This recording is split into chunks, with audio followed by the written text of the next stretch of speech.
Өзгөн районунда келген кушту аткан адамга 14 000 сом айып пул салынды. Бул туурасында биотүрдүүлүктү сактоо жана өзгөчө корголуучу жаратылыш аймактары департаментинин адиси Алимбек Айдаров билдирди.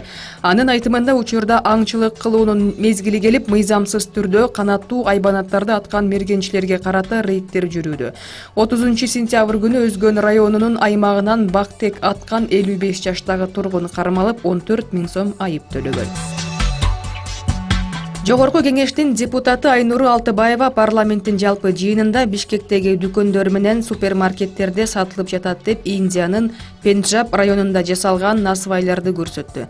Депутаттын айтымында Кыргызстанда жыл сайын 6 000 адам дем алуу органынын рагынан өлөт. 14, 15, 16 жаштагы балдар кальянды татып көргөн. Алтыбаева ошондой эле азыр дүйнө жүзүндө тамеки чыгарган компаниялар өз лоббисин жүргүзүп, күчтүү мамлекеттерден кетип, мыйзамдары алсыз болгон өлкөлөргө кирип жаткандыгын кошумчалады. Кечээ Бишкек шаарында Чоң Чуй каналына автоунаа түшүп кеткен. Бул тууралуу күбө тасмага тартып интернетке жүктөгөн.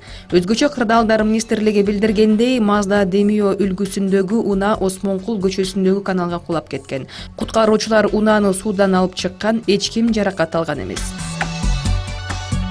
Кадамжай районунун Сур айылында сарай өрттөндү. Бул туурасында өзгөчө кырдаалдар министрлиги билдирди. Маалыматка караганда, жыгач устунду шифер жабылган сарайдын 300 чарчы метр чатыры жана 1000 түк чөп күйгөн.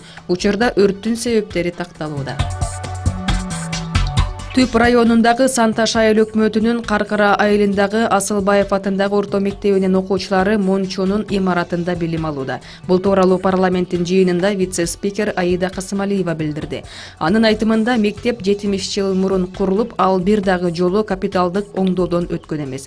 Учурда мектеп авариялык абалда. Башка айылдар алыс жайгашкандыктан күн сайын окуучулар ал жака барып билим алууда. Башталгыч класстын 16 окуучусу коомдук Мончодо окуп жатышат. Аталган айылда 3-4 классты бириктирүүгө аргасыз болушкан деп кошумчалады вице-спикер.